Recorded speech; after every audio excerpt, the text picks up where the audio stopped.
ਵਿਦਿਆਰਥੀਓ ਸਤਿ ਸ੍ਰੀ ਅਕਾਲ। ਅੱਜ ਅਸੀਂ ਪਾਠ ਪੁਸਤਕ ਸੰਦਲੀ ਪੈੜਾਂ ਵਿੱਚੋਂ ਪਾਠ 11 ਗਿਆਨ ਦਾ ਚਾਨਣ ਕਹਾਣੀ ਪੜ੍ਹਾਂਗੇ।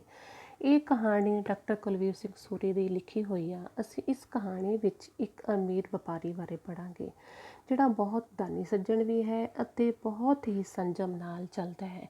ਆਓ ਅਸੀਂ ਹੁਣ ਇਸ ਕਹਾਣੀ ਨੂੰ ਵਿਸਥਾਰ ਵਿੱਚ ਪੜ੍ਹਦੇ ਹਾਂ। ਅਮੀਰ ਵਪਾਰੀ ਦਾ ਵਪਾਰ ਕਈ ਮੁਲਕਾਂ ਤੱਕ ਫੈਲਿਆ ਹੋਇਆ ਸੀ। ਉਸ ਦੇ ਵਪਾਰਕ ਅਦਾਰੇ ਵਿੱਚ ਬਹੁਤ ਸਾਰੇ ਲੋਕ ਕੰਮ ਕਰਦੇ ਸਨ। ਵਪਾਰੀ ਦਾ ਆਪਣੇ ਹਰ ਮੁਲਾਜ਼ਮ ਵਿੱਚ ਕਰਮਚਾਰੀ ਅਧਿਕਾਰੀ ਨਾਲ ਬੋਲਬਾਣੀ ਅਤੇ ਵਿਹਾਰ ਰਵੱਈਆ ਬਹੁਤ ਹੀ ਚੰਗਾ ਸੀ। ਭਾਵ ਕਿ ਜਿਹੜਾ ਵਪਾਰੀ ਸੀ ਉਹ ਕੰਮ ਕਰਨ ਵਾਲੇ ਲੋਕਾਂ ਨਾਲ, ਜਿਹੜੇ ਉਸਦੇ ਕੋਲ ਕੰਮ ਕਰਦੇ ਸੀ, ਅਧਿਕਾਰੀ ਅਤੇ ਕਰਮਚਾਰੀ, ਉਹਨਾਂ ਨਾਲ ਬਹੁਤ ਹੀ ਅੱਛੇ ਢੰਗ ਨਾਲ, ਬਹੁਤ ਹੀ ਵਧੀਆ ਤਰੀਕੇ ਨਾਲ ਗੱਲਬਾਤ ਕਰਦਾ ਸੀ। ਹਰੇਕ ਅਧਿਕਾਰੀ ਵਪਾਰੀ ਦੀ ਦਿਲੋਂ ਇੱਜ਼ਤ ਕਰਦਾ, ਹਰੇਕ ਵਪਾਰੀ ਦਾ ਦਿਲੋਂ ਇੱਜ਼ਤ ਕਰਦਾ, ਉਸਦਾ ਬਹੁਤ ਮਾਣ ਸਤਿਕਾਰ ਕਰਦੇ ਸਨ। ਜਿੰਨੇ ਵੀ ਉਸਦੇ ਅਧਿਕਾਰੀ ਅਤੇ ਮੁਲਾਜ਼ਮ ਸਨ, ਉਸਦੇ ਅਦਾਰੇ ਨੂੰ ਆਪਣਾ ਸਮਝ ਕੇ ਮਨ ਨਾਲ ਮਿਹਨਤ ਕਰਦੇ ਅਤੇ ਜਿੰਨੇ ਵੀ ਉੱਥੇ ਲੋਕ ਕੰਮ ਕਰਨ ਵਾਲੇ ਸੀ ਉਸ ਨੂੰ ਆਪਣਾ ਕੰਮ ਸਮਝ ਕੇ ਬਹੁਤ ਹੀ ਮਿਹਨਤ ਨਾਲ ਕੰਮ ਕਰਦੇ। ਅਮੀਰ ਵਪਾਰੀ ਹਰ ਲੋੜਵੰਦ ਦੀ ਮਦਦ ਕਰਦਾ ਅਤੇ ਸਮਾਜ ਸੇਵੀ ਸੰਸਥਾਵਾਂ ਨੂੰ ਦਿਲ ਖੋਲ੍ਹ ਕੇ ਦਾਨ ਦਿੰਦਾ। ਵਪਾਰੀ ਦਾਨ ਦੇਣ ਤੋਂ ਪਹਿਲਾਂ ਚੰਗੀ ਤਰ੍ਹਾਂ ਘੋਖਦਾ ਵਿੱਚ ਜਾਂਚ ਪੜਤਾਲ ਕਰਦਾ ਕਿ ਇਹ ਸੰਸਥਾ ਜਿਸ ਸਮਾਜ ਸੇਵਾ ਲਈ ਦਾਨ ਲੈ ਰਹੀ ਹੈ ਉਸ ਉੱਪਰ ਠੀਕ ਢੰਗ ਨਾਲ ਖਰਚ ਕਰੇਗੀ। ਜਦੋਂ ਉਸ ਨੂੰ ਯਕੀਨ ਹੋ ਜਾਂਦਾ ਕਿ ਇਹ ਸੰਸਥਾ ਨੇਕ ਇਰਾਦੇ ਨਾਲ ਕੰਮ ਕਰ ਰਹੀ ਹੈ ਤਾਂ ਉਹਨਾਂ ਦੀ ਪੂਰੀ ਤਰ੍ਹਾਂ ਮਦਦ ਕਰਦਾ। ਉਹ ਅਮੀਰ ਆਦਮੀ ਕਿਸੇ ਚੀਜ਼ ਨੂੰ ਫਜ਼ੂਲ ਜਾਇਆ ਮੀਨਸ ਕਿਸੇ ਚੀਜ਼ ਨੂੰ ਬਰਬਾਦ ਹੁੰਦਿਆਂ ਨਹੀਂ ਸੀ ਵੇਖ ਸਕਦਾ। ਉਹ ਆਪਣੇ ਕਰਮਚਾਰੀਆਂ ਨੂੰ ਕਹਿੰਦਾ, ਤੁਹਾਨੂੰ ਕਿਸੇ ਵੀ ਚੀਜ਼ ਦੀ ਜ਼ਰੂਰਤ ਹੈ ਤੁਸੀਂ ਉਸ ਦੀ ਵਰਤੋਂ ਕਰੋ, ਪਰ ਉਸ ਨੂੰ ਫਜ਼ੂਲ ਬਰਬਾਦ ਨਾ ਕਰੋ। ਇੱਕ ਸੰਸਥਾ ਨੇ ਲਾਇਬ੍ਰੇਰੀ ਖੋਲ੍ਹਣ ਦਾ ਬੀੜਾ ਚੁੱਕਣਾ ਮੀਨਸ ਬੇਟਾ ਕਿਸੇ ਸੰਸਥਾ ਨੇ ਲਾਇਬ੍ਰੇਰੀ ਖੋਲ੍ਹਣ ਦੀ ਜ਼ਿੰਮੇਵਾਰੀ ਆਪਣੇ ਸਿਰ ਲਈ। ਉਸ ਸੰਸਥਾ ਦੇ ਸਾਰੇ ਮੈਂਬਰ ਪੜ੍ਹੇ ਲਿਖੇ ਹੋਏ ਸਨ। ਉਹਨਾਂ ਦੀ ਸੋਚ ਸੀ ਕਿ ਗਿਆਨ ਹੀ ਲੋਕਾਂ ਦੇ ਮਨਾਂ ਦਾ ਹਨੇਰਾ ਦੂਰ ਕਰ ਸਕਦਾ ਹੈ। ਲੋਕਾਂ ਦੀ ਸੋਚ ਕੀ ਸੀ? ਜਿਹੜਾ ਗਿਆਨ ਹੀ ਹੈ ਕਿ ਉਹ ਲੋਕਾਂ ਦੇ ਮਨਾਂ ਦਾ ਹਨੇਰਾ ਦੂਰ ਕਰ ਸਕਦਾ ਹੈ।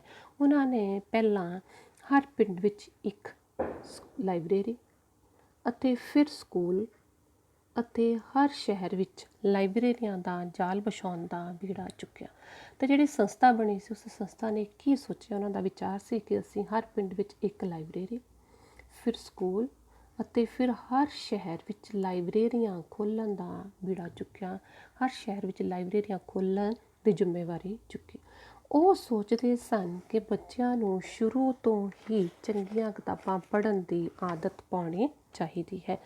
ਜਦੋਂ ਉਹ ਵੱਡੇ ਹੋਣ ਤਾਂ ਉਹਨਾਂ ਦੇ ਗਿਆਨ ਦਾ ਚਾਨਣ ਸਮੁੱਚੇ ਦੇਸ਼ ਅਤੇ ਦੁਨੀਆ ਵਿੱਚ ਫੈਲ ਸਕੇ। ਤਾਂ ਉਹ ਸੋਚਦੇ ਸੀ ਕਿ ਉਹਨਾਂ ਦੇ ਗਿਆਨ ਦਾ ਚਾਨਣ ਸਮੁੱਚੇ ਦੇਸ਼ ਵਿੱਚ ਦੁਨੀਆ ਵਿੱਚ ਫੈਲ ਸਕੇ। ਨਵੀਂ ਸੰਸਥਾ ਨੂੰ ਵੀ ਅਮੀਰ ਅਤੇ ਦਾਨੀ ਸੱਜਣ ਦਾ ਪਤਾ ਲੱਗਿਆ। ਜਿਹੜੀ ਸੰਸਥਾ ਬਣੀ ਸੀ, ਕਿਹੜੀ ਸੰਸਥਾ? ਲਾਇਬ੍ਰੇਰੀ ਖੋਲ੍ਹਣ ਲਈ, ਸਕੂਲ ਖੋਲ੍ਹਣ ਲਈ ਜਿਹੜੀ ਸੰਸਥਾ ਬਣੀ ਸੀ, ਅਤੇ ਉਹਨਾਂ ਨੂੰ ਉਸ ਅਮੀਰ ਵਪਾਰੀ ਦਾਨੀ ਸੱਜਣ ਦਾ ਪਤਾ ਲੱਗਾ। ਸਾਰੇ ਮੈਂਬਰਾਂ ਨੇ ਉਸ ਨੂੰ ਘਰ ਮਿਲਣ ਦਾ ਸਮਾਂ ਲਿਆ। ਸੰਸਥਾ ਦੇ ਮੈਂਬਰਾਂ ਨੇ ਉਸ ਅਮੀਰ ਆਦਮੀ ਨੂੰ, ਦਾਨੀ ਸੱਜਣ ਨੂੰ ਮਿਲਣ ਦਾ ਸਮਾਂ ਲਿਆ। ਮਿੱਥੇ ਸਮੇਂ ਅਨੁਸਾਰ ਸਾਰੇ ਮੈਂਬਰ ਉਸ ਅਮੀਰ ਆਦਮੀ ਦੇ ਘਰ ਪਹੁੰਚੇ। ਨੌਕਰ ਨੇ ਬੜੇ ਸਤਿਕਾਰ ਨਾਲ ਸਾਰਿਆਂ ਨੂੰ ਇੱਕ ਕਮਰੇ ਵਿੱਚ ਬਿਠਾਇਆ। ਵਪਾਰੀ ਦੇ ਜਿਹੜਾ ਨੌਕਰ ਸੀ ਉਸਨੇ ਉਸ ਸੰਸਥਾ ਦੇ ਮੈਂਬਰਾਂ ਨੂੰ ਸਾਰਿਆਂ ਨੂੰ ਬੜੇ ਹੀ ਆਦਰ ਸਤਿਕਾਰ ਨਾਲ ਕਮਰੇ ਵਿੱਚ ਬਿਠਾਇਆ। ਜਿਸ ਕਮਰੇ ਵਿੱਚ ਉਹ ਸਾਰੇ ਸੰਸਥਾ ਦੇ ਮੈਂਬਰ ਬੈਠੇ ਸਨ ਉਹ ਕਮਰਾ ਬਹੁਤ ਹੀ ਆਲੀਸ਼ਾਨ ਸੀ। ਨਾਲ ਦੇ ਕਮਰੇ ਵਿੱਚੋਂ ਅਮੀਰ ਆਦਮੀ ਦੀ ਆਵਾਜ਼ ਆ ਰਹੀ ਸੀ। ਅਤੇ ਜਿਸ ਕਮਰੇ ਵਿੱਚ ਸੰਸਥਾ ਦੇ ਮੈਂਬਰ ਬੈਠੇ ਸਨ ਅਤੇ ਨਾਲ ਦੇ ਕਮਰੇ ਵਿੱਚੋਂ ਅਮੀਰ ਆਦਮੀ ਦੀ ਆਵਾਜ਼ ਆ ਰਹੀ ਸੀ। ਅਮੀਰ ਆਦਮੀ ਆਪਣੇ ਨੌਕਰਾਂ ਨੂੰ ਬੋਲ ਰਿਹਾ ਸੀ ਕਿ ਮੈਂ ਤੁਹਾਨੂੰ ਪਹਿਲਾਂ ਵੀ ਬਹੁਤ ਵਾਰੀ ਸਮਝਾਇਆ ਹੈ ਕਿ ਜਿਹੜੇ ਕਮਰੇ ਵਿੱਚ ਬੱਤੀ ਦੀ ਜ਼ਰੂਰਤ ਹੋਵੇ, ਬੱਤੀ ਮੀਨਸ ਜਿੱਥੇ ਲਾਈਟ ਦੀ ਜ਼ਰੂਰਤ ਹੋਵੇ, ਬਲਬ ਦੀ ਜ਼ਰੂਰਤ ਹੋਵੇ, ਸਿਰਫ ਉਸ ਵਿੱਚ ਹੀ ਜਗਾਇਆ ਕਰੋ। ਉਸ ਕਮਰੇ ਵਿੱਚ ਹੀ ਬੱਤੀ, ਟਿਊਬ, ਬਲਬ ਜਗਾਇਆ ਕਰੋ। ਸਾਰੇ ਘਰ ਵਿੱਚ ਫਜ਼ੂਲ ਬੱਤੀਆਂ ਜਗਦੀਆਂ ਰਹਿੰਦੀਆਂ ਹਨ। ਤੁਹਾਨੂੰ ਪਤਾ ਹੀ ਹੈ ਕਿ ਬਿਜਲੀ ਕਿੰਨੀ ਮਹਿੰਗੀ ਹੋ ਰਹੀ ਹੈ। ਸਾਡੇ ਮੁਲਕ ਨੂੰ ਬਿਜਲੀ ਅਤੇ ਪਾਣੀ ਦੀ ਘਾਟ ਤਾਂ ਪਹਿਲਾਂ ਹੀ ਹੈ। ਫਜ਼ੂਲ ਬਿਜਲੀ ਜਗਣ ਨਾਲ ਬਿੱਲ ਤਾਂ ਜ਼ਿਆਦਾ ਆਉਣਾ ਹੀ ਹੈ। ਇਸ ਦੇ ਨਾਲ ਸਾਡਾ ਕੌਮੀ ਨੁਕਸਾਨ ਵੀ ਹੁੰਦਾ ਹੈ। ਅਮੀਰ ਸਾਰੇ ਮੈਂਬਰਾਂ ਨੂੰ ਅਮੀਰਦਾਨੀ ਸੱਜਣ ਅਤੇ ਉਸ ਦੇ ਨੌਕਰਾਂ ਦੀਆਂ ਗੱਲਾਂ ਸੁਣ ਰਹੀਆਂ ਸਨ। ਗੱਲਾਂ ਸੁਣ ਕੇ ਸਾਰੇ ਮੈਂਬਰ ਆਪਸ ਵਿੱਚ ਘੁਸਰ ਮੁਸਰ ਕਰਨਾ ਮੀਨਸ ਹੌਲੀ ਹੌਲੀ ਗੱਲਾਂ ਕਰਨ ਲੱਗੇ। ਤਾਂ ਜਦੋਂ ਉਹਨਾਂ ਨੇ ਨਾਲ ਦੇ ਕਮਰੇ ਵਿੱਚੋਂ ਮੈਂਬਰਾਂ ਨੇ ਨੌਕਰਾਂ ਅਤੇ ਅਮੀਰ ਆਦਮੀ ਦੀਆਂ ਗੱਲਾਂ ਸੁਣੀਆਂ, ਤਾਂ ਅਮੀਰ ਆਦਮੀ ਅਤੇ ਨੌਕਰਾਂ ਦੀ ਗੱਲ ਸੁਣ ਕੇ ਸਾਰੇ ਸੰਸਥਾ ਦੇ ਮੈਂਬਰ ਆਪਸ ਵਿੱਚ ਘੁਸਰ ਮੁਸਰ ਕਰਨ ਲੱਗੇ। ਮੀਨਸ ਹੌਲੀ ਹੌਲੀ ਗੱਲਾਂ ਕਰਨੀਆਂ ਸ਼ੁਰੂ ਕਰ ਦਿੱਤੀਆਂ ਕਿ ਇਹ ਤਾਂ ਬੜਾ ਕੰਜੂਸ ਆਦਮੀ ਲੱਗਦਾ ਹੈ। ਤਾਂ ਜਦੋਂ ਉਹਨਾਂ ਨੇ ਅਮੀਰ ਆਦਮੀ ਦੀਆਂ ਗੱਲਾਂ ਸੁਣੀਆਂ ਤਾਂ ਸੰਸਥਾ ਦੇ ਮੈਂਬਰ ਆਪਸ ਵਿੱਚ ਗੱਲਾਂ ਕਰਨ ਲੱਗੇ ਕਿ ਇਹ ਤਾਂ ਬੜਾ ਕੰਜੂਸ ਆਦਮੀ ਲੱਗਦਾ ਹੈ, ਜਿਹੜਾ 4 ਬੱਲਬ 4 ਟਿਊਬਾਂ ਜਗਣ 'ਤੇ ਆਪਣੇ ਨੌਕਰਾਂ ਨੂੰ ਭਾਸ਼ਣ ਦੇ ਰਿਹਾ ਹੈ। ਇਹ ਸਾਡੀ ਸੰਸਥਾ ਦੀ ਕੀ ਮਦਦ ਕਰੇਗਾ। ਥੋੜ੍ਹੀ ਦੇਰ ਬਾਅਦ ਅਮੀਰ ਆਦਮੀ ਉਸ ਕਮਰੇ ਵਿੱਚ ਆਇਆ ਜਿੱਥੇ ਉਹ ਸਾਰੇ ਸੰਸਥਾ ਦੇ ਮੈਂਬਰ ਬੈਠੇ ਹੋਏ ਸਨ। ਉਹ ਇੱਕ ਮੈਂਬਰ ਨੂੰ ਬੜੇ ਪਿਆਰ ਨਾਲ ਮਿਲਿਆ।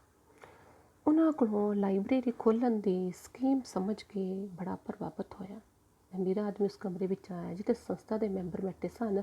ਸਾਰੇ ਮੈਂਬਰਾਂ ਨੂੰ ਬਹੁਤ ਹੀ ਪਿਆਰ ਨਾਲ ਮਿਲਿਆ ਅਤੇ ਉਹਨਾਂ ਕੋਲੋਂ ਲਾਇਬ੍ਰੇਰੀ ਖੋਲ੍ਹਣ ਦੀ ਸਕੀਮ ਸਮਝ ਕੇ ਉਹ ਬਹੁਤ ਪ੍ਰਭਾਵਿਤ ਹੋਇਆ ਅਤੇ ਉਹ ਕਹਿਣ ਲੱਗਾ ਕਿ ਤੁਹਾਡੀ ਪਿੰਡਾਂ ਵਿੱਚ ਲਾਇਬ੍ਰੇਰੀਆਂ ਖੋਲ੍ਹਣ ਦੀ ਸਕੀਮ ਬਹੁਤ ਹੀ ਚੰਗੀ ਲੱਗੀ। ਤੁਸੀਂ ਮਿਹਨਤ ਨਾਲ ਕੰਮ ਕਰੋ, ਮੈਂ ਵੀ ਤਨ ਮਨ ਧਨ ਨਾਲ ਤੁਹਾਡੀ ਸੇਵਾ ਕਰਾਂਗਾ। ਦੱਸੋ ਤੁਸੀਂ ਮੇਰੇ ਜੁੰਮੇ ਕੀ ਸੇਵਾ ਲਗਾਈ ਹੈ। ਸੰਸਥਾ ਦੇ ਪ੍ਰਧਾਨ ਨੇ ਬੜੀ ਛਾਲ ਮਾਰਦਿਆਂ ਮੀਨਸ ਵੱਧ ਕੇ ਜਿੰਨੇ ਵੱਧ ਤੋਂ ਵੱਧ ਪੈਸੇ ਮੰਗ ਸਕਦਾ ਸੀ, ਸੰਸਥਾ ਦੇ ਮੈਂਬਰ ਨੇ ਵੱਧ ਤੋਂ ਵੱਧ ਪੈਸੇ ਮੰਗੇ। ਬੜੀ ਛਾਲ ਮਾਰਦਿਆਂ ਵੱਧ ਕੇ ਕਿਹਾ, ਇਸ ਚੰਗੇ ਕੰਮ ਲਈ ਅਸੀਂ ਤੁਹਾਡੇ ਤੋਂ 50,000 ਰੁਪਇਆ ਜ਼ਰੂਰ ਲੈਣਾ ਹੈ। ਅਮੀਰ ਆਦਮੀ ਨੇ ਸੰਸਥਾ ਦੇ ਮੈਂਬਰਾਂ ਨੂੰ 1 ਲੱਖ ਰੁਪਏ ਦਾ ਚੈੱਕ ਕੱਟ ਕੇ ਦਿੰਦਿਆਂ ਕਿਹਾ, ਅਜੇ ਤੁਸੀਂ 1 ਲੱਖ ਰੁਪਇਆ ਰੱਖੋ, ਬਾਕੀ ਜਿੰਨਾ ਹੋ ਸਕਿਆ ਮੈਂ ਤੁਹਾਨੂੰ ਦੇਵਾਂਗਾ। ਸੰਸਥਾ ਦੇ ਸਾਰੇ ਮੈਂਬਰ ਬਹੁਤ ਹੈਰਾਨ ਹੋਏ ਕਿਉਂਕਿ ਉਹ ਸੋਚਦੇ ਸੀ ਕਿ ਸਾਨੂੰ ਇਸ ਕੰਜੂਸ ਆਦਮੀ ਕੋਲੋਂ ਮਸਾਂ 5-10 ਹਜ਼ਾਰ ਰੁਪਇਆ ਵੀ ਮਿਲ ਜਾਵੇ ਤਾਂ ਬੜੀ ਵੱਡੀ ਗੱਲ ਹੈ। ਸਾਰਿਆਂ ਨੂੰ ਹੈਰਾਨ ਦੇਖ ਕੇ ਅਮੀਰ ਆਦਮੀ ਕਹਿਣ ਲੱਗਾ, ਤੁਸੀਂ ਕੁਝ ਸੋਚ ਰਹੇ ਹੋ। ਇੱਕ ਮੈਂਬਰ ਬੋਲਿਆ, ਹਾਂਜੀ, ਅਸੀਂ ਤੁਹਾਨੂੰ ਪੁੱਛਣਾ ਚਾਹੁੰਦੇ ਹਾਂ ਕਿ ਤੁਸੀਂ ਕੁਝ ਮਿੰਟ ਪਹਿਲਾਂ ਆਪਣੇ ਨੌਕਰਾਂ ਨੂੰ ਬਿਜਲੀ ਜਗਾਉਣ ਤੋਂ ਡਾਂਟ ਰਹੇ ਸੀ, ਜਿਸ ਨਾਲ ਤੁਹਾਨੂੰ ਬਿਜਲੀ ਦੇ ਬਿੱਲ ਦਾ 200-400 ਰੁਪਏ ਮਹੀਨੇ ਦਾ ਫਰਕ ਪੈਣਾ ਸੀ। ਕਿ ਜਦੋਂ ਅਸੀਂ ਕਮਰੇ 'ਚ ਬੈਠੇ ਸੀ, ਅਸੀਂ ਤੁਹਾਡੇ ਨੌਕਰਾਂ ਅਤੇ ਤੁਹਾਡੇ ਆਪਸ ਵਿੱਚ ਜੋ ਤੁਸੀਂ ਨੌਕਰਾਂ ਨੂੰ ਡਾਂਟ ਰਹੇ ਸੀ ਉਹ ਗੱਲਬਾਤ ਸੁਣੀ, ਅਤੇ ਜਿਹੜਾ ਬਿਜਲੀ ਦਾ ਬਿੱਲ ਆ ਉਹਦਾ ਤੁਹਾਨੂੰ ਮਹੀਨੇ ਦੇ ਹਿਸਾਬ ਨਾਲ 200-400 ਦਾ ਫਰਕ ਪੈਣਾ ਹੈ। ਦੂਜੇ ਪਾਸੇ ਅਸੀਂ ਤੁਹਾਡੇ ਕੋਲੋਂ 50,000 ਮੰਗਿਆ ਪਰ ਤੁਸੀਂ ਸਾਨੂੰ 1 ਲੱਖ ਰੁਪਇਆ ਦੇ ਦਿੱਤਾ। ਸਾਨੂੰ ਇਸ ਰਾਜ ਦੀ ਸਮਝ ਨਹੀਂ ਆਈ ਕਿ ਤੁਸੀਂ ਆਪਣੇ ਨੌਕਰਾਂ ਨੂੰ ਤਾਂ 200-400 ਬਿੱਲ ਆਉਣ ਪਿੱਛੇ ਕਿੰਨਾ ਡਾਂਟ ਰਹੇ ਸੀ। ਅਸੀਂ ਲਾਇਬ੍ਰੇਰੀ ਖੋਲ੍ਹਣ ਲਈ ਤੁਹਾਡੇ ਕੋਲੋਂ 50,000 ਰੁਪਇਆ ਮੰਗਿਆ, ਤੁਸੀਂ ਸਾਨੂੰ 1 ਲੱਖ ਰੁਪਇਆ ਦਿੱਤਾ। ਸਾਨੂੰ ਇਸ ਰਾਜ ਦੀ ਸਮਝ ਨਹੀਂ ਆਈ। ਅਮੀਰ ਆਦਮੀ ਨੇ ਮੈਂਬਰਾਂ ਨੂੰ ਕਿਹਾ, ਮੈਂ ਬਿਜਲੀ ਜਗਾਉਣ ਲਈ ਕਦੇ ਮਨਾ ਨਹੀਂ ਕੀਤਾ। ਤਾਂ ਉਸਨੇ ਆਪਣੀ ਗੱਲ ਸਮਝਾਉਂਦੇ ਹੋਏ ਇਹਨਾਂ ਨੂੰ ਕੀ ਕਿਹਾ ਕਿ ਮੈਂ ਬਿਜਲੀ ਜਗਾਉਣ ਲਈ ਕਦੇ ਮਨਾ ਨਹੀਂ ਕੀਤਾ। ਮੈਂ ਤਾਂ ਫਜ਼ੂਲ ਜਗਦੀ ਬਿਜਲੀ ਨੂੰ ਬੰਦ ਕਰਨ ਲਈ ਕਹਿ ਰਿਹਾ ਸੀ। ਫਜ਼ੂਲ ਜਗਦੀ ਬਿਜਲੀ ਜਾਂ ਫਜ਼ੂਲ ਵਗਦੇ ਪਾਣੀ ਦਾ ਕਿਸੇ ਨੂੰ ਕੋਈ ਫਾਇਦਾ ਨਹੀਂ। ਅਮੀਰ ਆਦਮੀ ਨੇ ਸੰਸਥਾ ਦੇ ਮੈਂਬਰਾਂ ਨੂੰ ਸਮਝਾਉਂਦਿਆਂ ਹੋਇਆਂ ਕਿਹਾ ਕਿ ਮੈਂ ਬਿਜਲੀ ਜਗਾਉਣ ਪਿੱਛੇ ਕਦੇ ਮਨਾ ਨਹੀਂ ਕੀਤਾ। ਮੈਂ ਤਾਂ ਫਜ਼ੂਲ ਜਗਦੀ ਬਿਜਲੀ ਨੂੰ ਬੰਦ ਕਰਨ ਲਈ ਕਹਿ ਰਿਹਾ ਸੀ। ਫਜ਼ੂਲ ਜਗਦੀ ਬਿਜਲੀ ਜਾਂ ਫਜ਼ੂਲ ਵਗਦੇ ਪਾਣੀ ਦਾ ਸਾਨੂੰ ਕੋਈ ਵੀ ਫਾਇਦਾ ਨਹੀਂ, ਸਗੋਂ ਇਸ ਦਾ ਸਾਡੇ ਦੇਸ਼ ਨੂੰ ਨੁਕਸਾਨ ਹੋ ਰਿਹਾ ਹੈ। ਮੈਂ ਉਹਨਾਂ ਨੂੰ ਸਮਝਾ ਰਿਹਾ ਸੀ, ਡਾਂਟ ਨਹੀਂ ਸੀ ਰਿਹਾ। ਹੁਣ ਸਾਨੂੰ ਤੁਹਾਡੀ ਗੱਲ ਸਮਝ ਆ ਗਈ। ਤਾਂ ਸੰਸਥਾ ਦੇ ਮੈਂਬਰਾਂ ਨੂੰ ਉਸ ਅਮੀਰ ਆਦਮੀ ਦਾਨੀ ਸੱਜਣ ਦੀ ਗੱਲ ਸਮਝ ਆ ਗਈ ਕਿ ਆਪਣੇ ਨੌਕਰਾਂ ਨੂੰ ਡਾਂਟ ਨਹੀਂ ਸੀ ਰਿਹਾ, ਸਮਝਾ ਰਿਹਾ ਸੀ ਕਿ ਸਾਨੂੰ ਫਜ਼ੂਲ ਪਾਣੀ ਅਤੇ ਫਜ਼ੂਲ ਬਿਜਲੀ ਦੀ ਵਰਤੋਂ ਨਹੀਂ ਕਰਨੀ ਚਾਹੀਦੀ। ਜਿੰਨੀ ਕੁ ਸਾਨੂੰ ਲੋੜ ਆ, ਜਿੰਨੀ ਕੁ ਸਾਨੂੰ ਬਿਜਲੀ ਦੀ ਲੋੜ ਆ, ਅਗਰ ਤੁਹਾਡੇ ਘਰ ਵਿੱਚ 4 ਕਮਰੇ ਹਨ, ਤੁਸੀਂ ਇੱਕ ਕਮਰੇ ਵਿੱਚ ਬੈਠੇ ਹੋ ਅਤੇ 4 ਕਮਰਿਆਂ ਵਿੱਚ ਪੱਖੇ ਚੱਲਦੇ ਹਨ, ਚਾਰੇ ਕਮਰੇ ਵਿੱਚ ਬਲਬ ਟਿਊਬਾਂ ਚੱਲ ਰਹੀਆਂ ਹਨ, ਤਾਂ ਇਹ ਤਰੀਕੇ ਤੁਸੀਂ ਇਸ ਦੀ ਵਰਤੋਂ ਸਹੀ ਤਰੀਕੇ ਨਾਲ ਨਹੀਂ ਕਰ ਰਹੇ। ਤੁਹਾਨੂੰ ਕੀ ਚਾਹੀਦਾ, ਤੁਸੀਂ ਜਿਸ ਕਮਰੇ ਵਿੱਚ ਬੈਠੇ ਹੋ ਉਸ ਕਮਰੇ ਦੀ ਲਾਈਟ ਔਨ ਹੋਣੀ ਚਾਹੀਦੀ ਹੈ ਅਤੇ ਉਸ ਕਮਰੇ ਦਾ ਹੀ ਪੱਖਾ ਚੱਲਣਾ ਚਾਹੀਦਾ ਹੈ। ਬਾਕੀ ਕਮਰੇ ਦੀਆਂ ਲਾਈਟਾਂ ਅਤੇ ਪੱਖੇ ਬੰਦ ਹੋਣੇ ਚਾਹੀਦੇ ਹਨ। ਹੁਣ ਸਾਨੂੰ ਤੁਹਾਡੀ ਗੱਲ ਸਮਝ ਆ ਗਈ ਹੈ। ਤੁਹਾਡੀ ਸ਼ੁਰੂ ਕੀਤੀ ਯੋਜਨਾ ਨਾਲ ਸਾਡੇ ਦੇਸ਼ ਦੇ ਬੱਚਿਆਂ, ਨੌਜਵਾਨਾਂ ਅਤੇ ਹਰ ਪੀੜ੍ਹੀ ਦੇ ਮਨਾਂ ਵਿੱਚ ਬਿਜਲੀ ਜਗਣੀ ਹੈ, ਜਿਸ ਦੀ ਰੋਸ਼ਨੀ, ਚਾਨਣ ਸਾਡੇ ਦੇਸ਼ ਵਿੱਚ ਹੋਣਾ ਹੈ। ਉਸ ਚਾਨਣ ਦੀ ਰੋਸ਼ਨੀ, ਲੋਮੀ ਰੋਸ਼ਨੀ ਪੂਰੀ ਦੁਨੀਆ ਤੱਕ ਫੈਲਣੀ ਹੈ। ਅਮੀਰ ਦਾਨੀ ਸੱਜਣ ਨੇ ਸੰਸਥਾ ਦੇ ਮੈਂਬਰਾਂ ਨੂੰ ਕਿਹਾ, ਇੰਨੇ ਮਹਾਨ ਕੰਮ ਲਈ ਮੈਂ ਜੋ ਕੁਝ ਤੁਹਾਨੂੰ ਦਿੱਤਾ ਹੈ ਉਹ ਕੁਝ ਵੀ ਨਹੀਂ। ਤਾਂ ਦਾਨੀ ਸੱਜਣ ਨੇ ਸੰਸਥਾ ਦੇ ਮੈਂਬਰਾਂ ਨੂੰ ਕਿਹਾ ਕਿ ਤੁਸੀਂ ਬਹੁਤ ਵੱਡਾ ਕੰਮ ਕਰ ਰਹੇ ਹੋ, ਤੁਹਾਡੇ ਇਸ ਕੰਮ ਲਈ ਮੈਂ ਤੁਹਾਨੂੰ ਜੋ ਕੁਝ ਦਿੱਤਾ ਹੈ ਉਹ ਕੁਝ ਵੀ ਨਹੀਂ। ਸੰਸਥਾ ਦੇ ਮੈਂਬਰ ਉਸ ਅਮੀਰ ਆਦਮੀ ਦੀ ਗੱਲ ਸੁਣ ਕੇ ਸਾਰੇ ਧੰਨ ਹੋ ਗਏ। ਉਹਨਾਂ ਵਿੱਚ ਸੇਵਾ ਕਰਨ ਦਾ ਹੁਣ ਪਹਿਲਾਂ ਨਾਲੋਂ ਵੀ ਜ਼ਿਆਦਾ ਉਤਸ਼ਾਹ ਸੀ। ਸਾਨੂੰ ਇਸ ਕਹਾਣੀ ਤੋਂ ਕੀ ਸਿੱਖਿਆ ਮਿਲਦੀ ਹੈ? ਸਾਨੂੰ ਹਰੇਕ ਕੰਮ ਸੰਜਮ ਨਾਲ ਕਰਨਾ ਚਾਹੀਦਾ ਹੈ। ਬਿਜਲੀ ਦੀ ਬੇਲੋੜੀ ਵਰਤੋਂ ਨਹੀਂ ਕਰਨੀ ਚਾਹੀਦੀ। ਪਾਣੀ ਦੀਆਂ ਟੂਟੀਆਂ, ਨਲਕੇ ਖੁੱਲ੍ਹੇ ਵਗਦੇ ਨਹੀਂ ਰਹਿਣ ਦੇਣੇ ਚਾਹੀਦੇ। ਇਸ ਦੇ ਨਾਲ ਸਾਡਾ ਕੀ ਪਾਣੀ ਅਜਾਈ ਜਾਂਦਾ ਹੈ, ਜੋ ਕਿ ਬਹੁਤ ਵੱਡਾ ਕੌਮੀ ਨੁਕਸਾਨ ਹੈ। ਸੰਜਮ ਨਾਲ ਬਚਾਇਆ ਧਨ ਔਖੇ ਵੇਲੇ ਸਾਡੀ ਸਹਾਇਤਾ ਕਰਦਾ ਹੈ।